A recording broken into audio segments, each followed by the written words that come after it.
अगर हंसो नवरातन में केहू डीजे बंद करवौले चाहे आवाज कम करे के कहले तैया माता जी का तलवार उठाई और कटाई काट दे।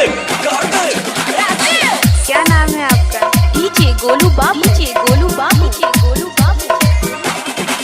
समस्तीपुर, समस्तीपुर, समस्तीपुर।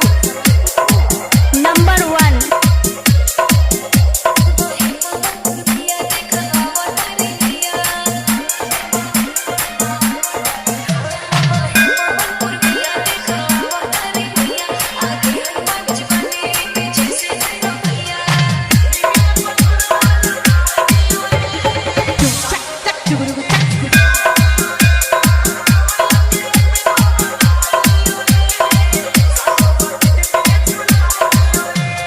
डीजे गोलू बाबू, डीजे गोलू बाबू, डीजे गोलू बाबू। समस्तीपुर, समस्तीपुर, समस्तीपुर, समस्तीपुर। नंबर 1।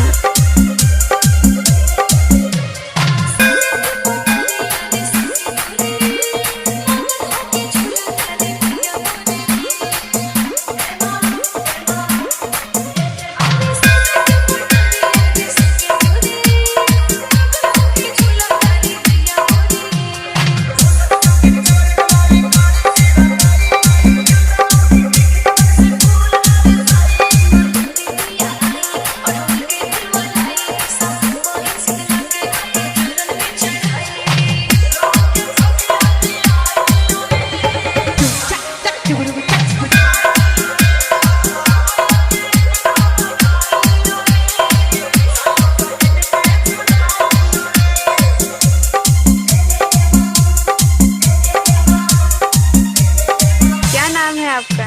डीजे गोलू बाबू, डीजे गोलू बाबू, डीजे गोलू बाबू, डीजे गोलू बाबू। समस्तीपुर, समस्तीपुर।